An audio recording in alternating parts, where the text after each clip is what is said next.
다 같이 묵상 기도하심으로 3일 예배 하나님 앞에 드리도록 하겠습니다.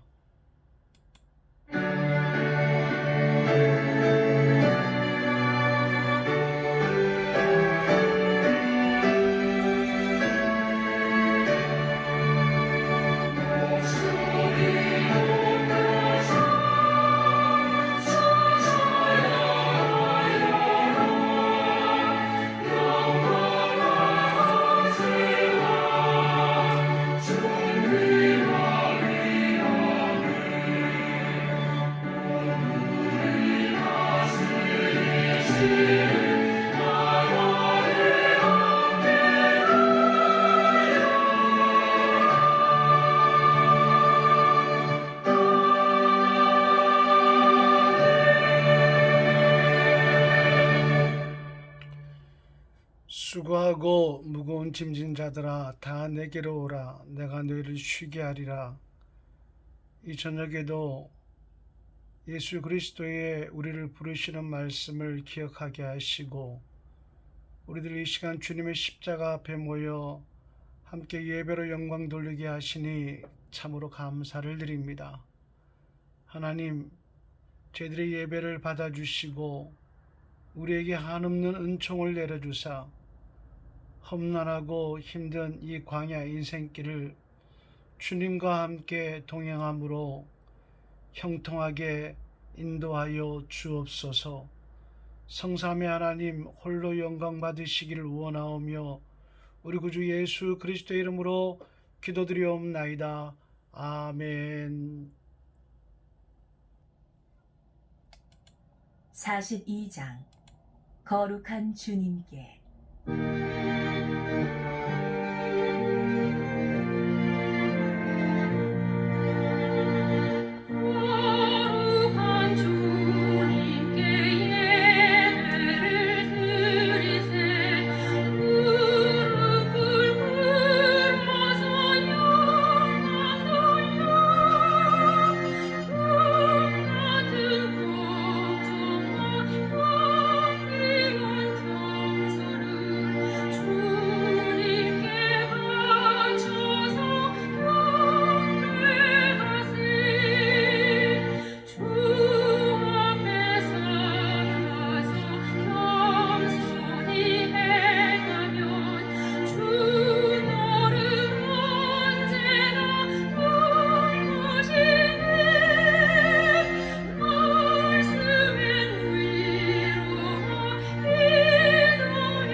(99편)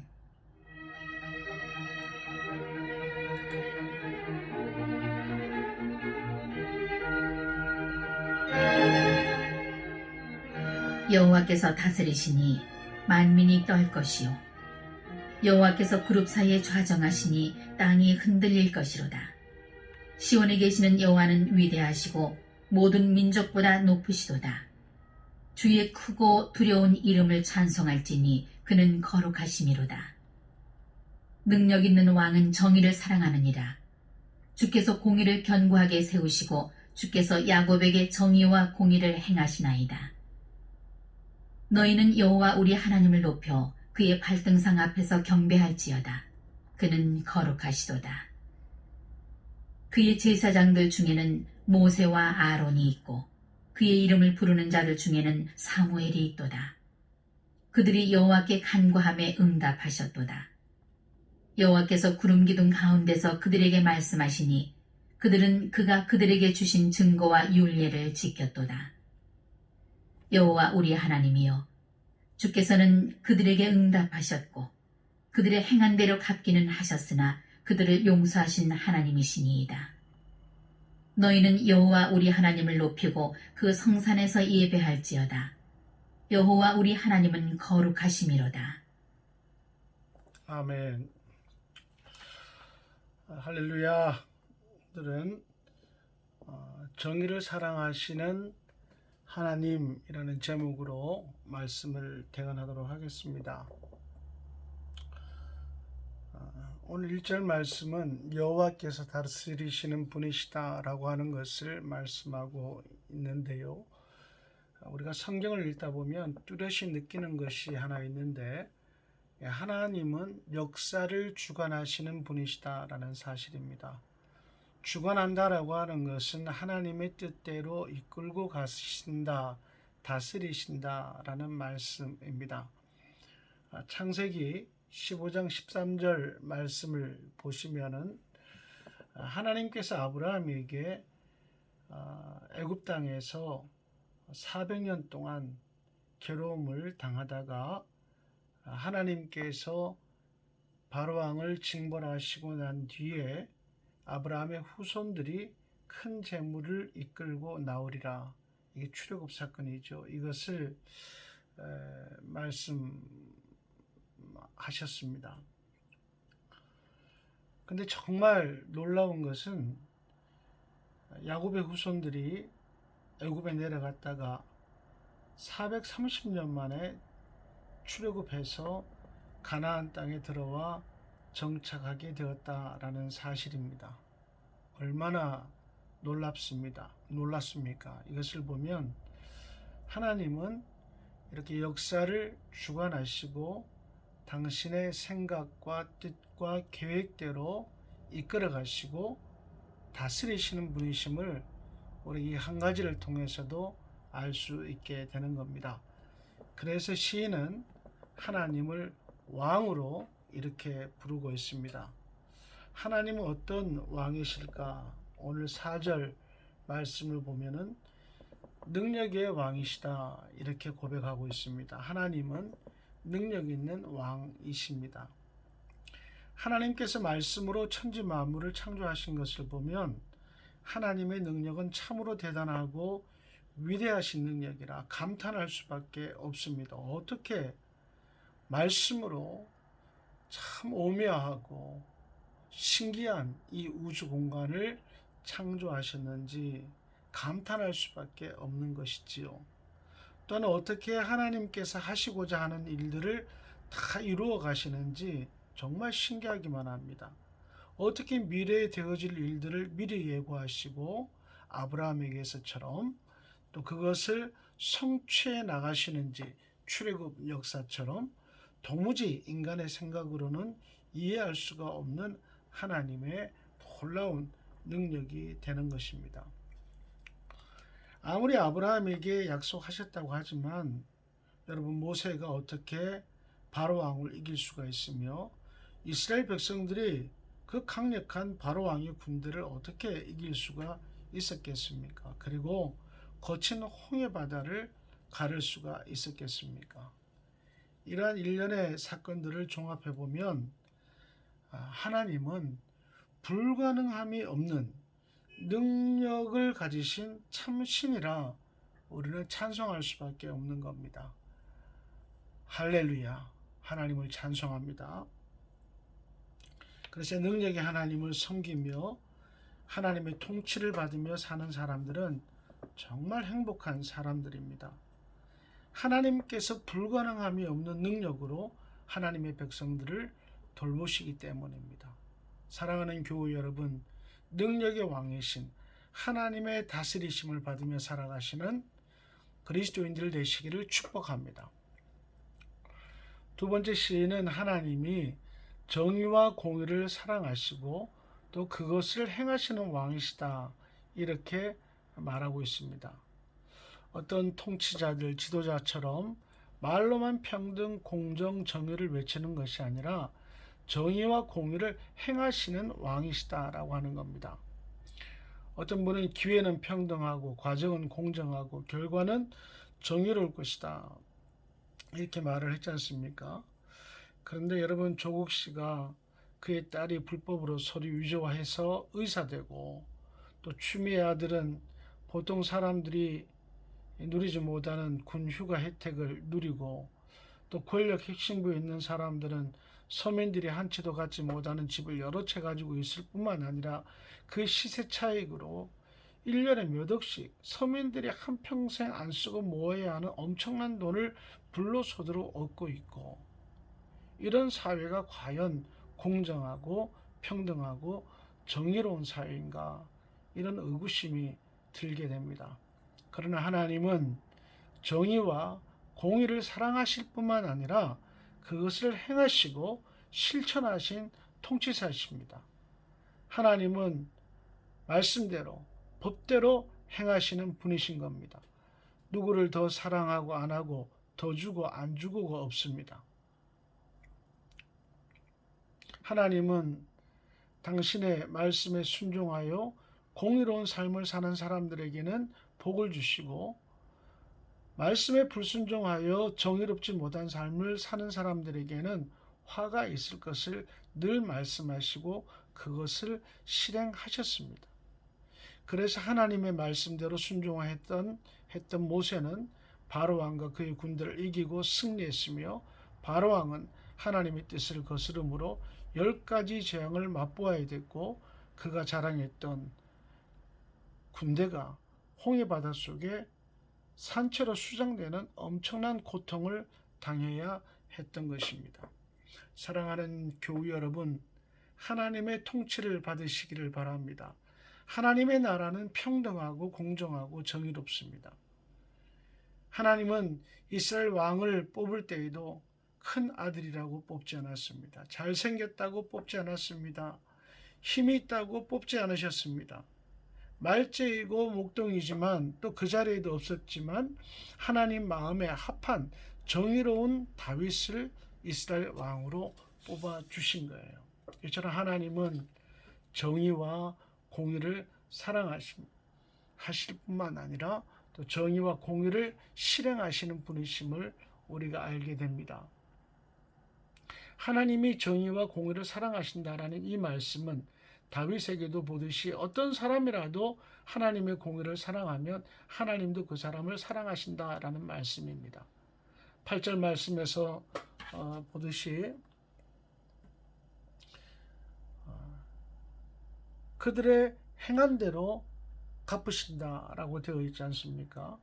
하나님은 어떤 사람이라도 사람이 행한 대로 갚으시는 분이신 겁니다.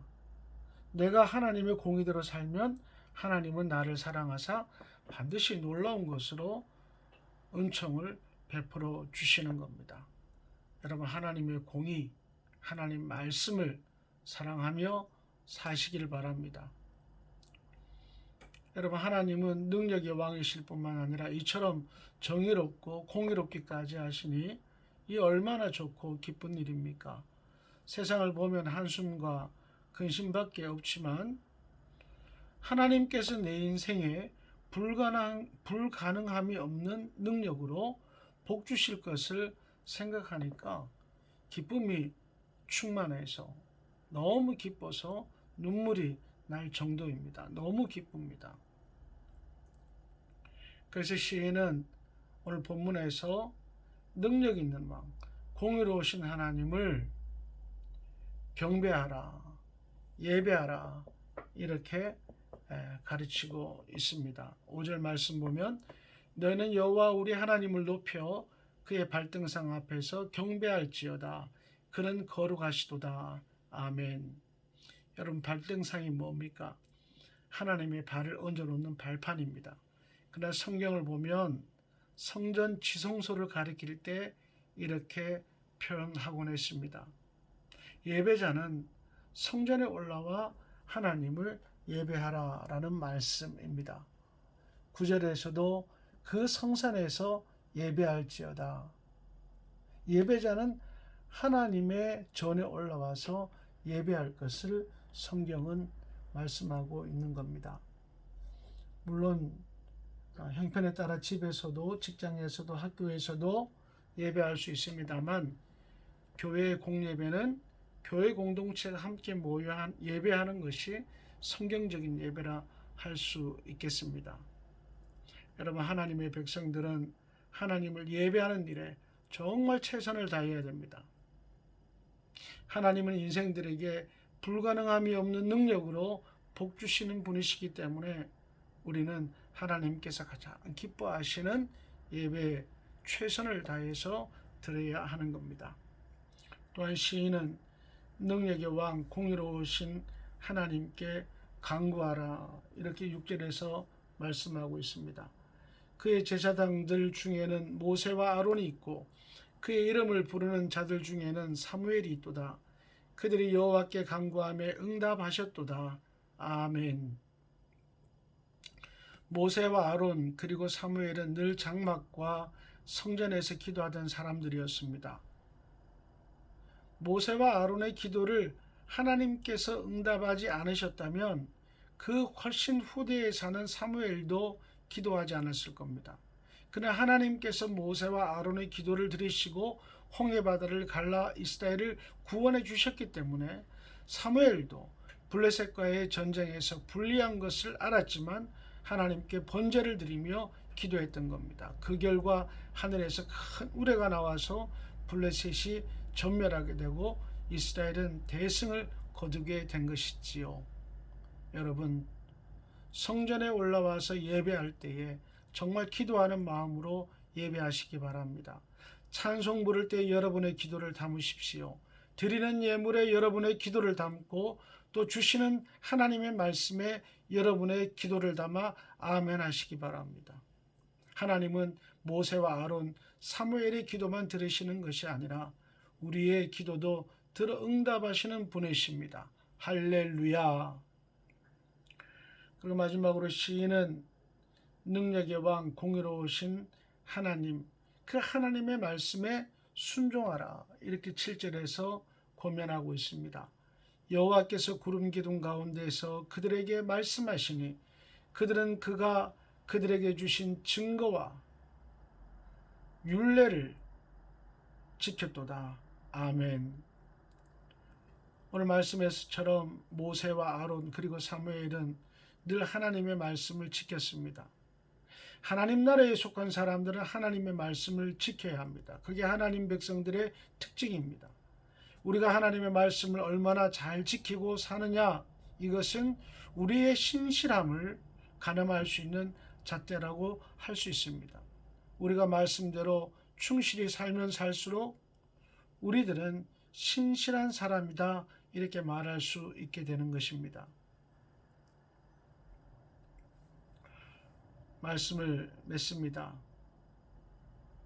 능력의 왕 공의로우신 하나님의 통치 아래 사는 사람들의 중요한 신앙생활은 예배생활, 기도생활, 말씀생활, 그리고 3절에 있는 찬송생활이라 할 수 있습니다.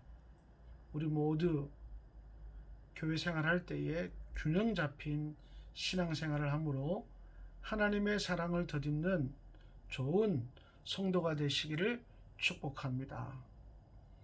하나님 아버지, 오늘도 잠시 세상의 일을 멈추고 하나님 앞에 나와 예배 드릴 수 있도록 인도해 주시니 참으로 감사를 드립니다. 예배를 통해서 하나님께서 말씀하시는 이 말씀도 저희들 마음속에 새기고 돌아가게 도와주시니 감사를 드립니다. 우리는 하나님을 불가능함이 없는 능력의 하나님으로 고백합니다. 하나님은 정의와 공의를 사랑하실 뿐만 아니라 정의를 실천하시고 공의를 실행하시는 하나님이심을 고백합니다. 하나님 아버지, 세상 어떤 왕이 비교할 수 없을 정도로 정의와 공의로 이 세계를 통치하시는 공평하신 이 하나님을 우리가 늘 찬송하며 예배할 수 있도록 도와주시고 능력의 하나님 앞에 나아가 기도함으로 응답받고 우리 인생의 모든 문제가 해결되어지고 광야 인생길이 형통한 길 걸어갈 수 있도록 복을 허락하여 주옵소서. 무엇보다 행한 대로 갚으시는 하나님의 그 공의에 저희들 우리의 마음을 쏟아붓고 주님의 말씀에 순종함으로 하나님의 은총을 덧입고 살아갈 수 있도록 하나님 도와 주옵소서. 오늘도 세상에서 힘들고 고통 가운데 살아가는 우리 권속들 긍휼의 은혜를 베풀어 주셔서 늘 믿음 잃지 않고 하늘에 소망을 두고 살아갈 수 있도록 도와주시기를 원하오며 병상에 누워있는 우리 권속들 치유의 은혜를 베풀어 주시기를 원하옵고 우리 구주 예수 그리스도의 이름으로 기도드리옵나이다. 아멘.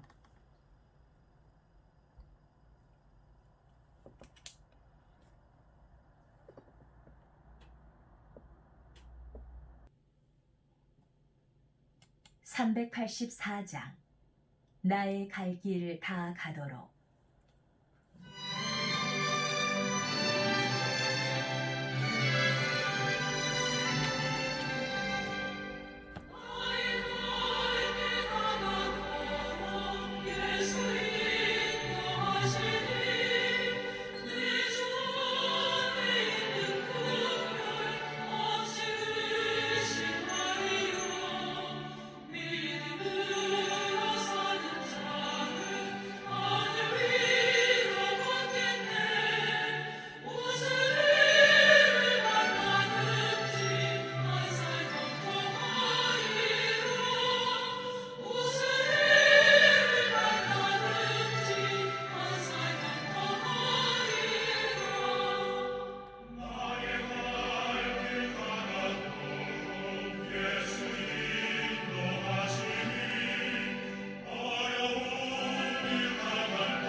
하늘에 계신 우리 아버지여, 이름이 거룩히 여김을 받으시오며 나라가 임하오시며 뜻이 하늘에서 이루어진 것 같이 땅에서도 이루어지이다.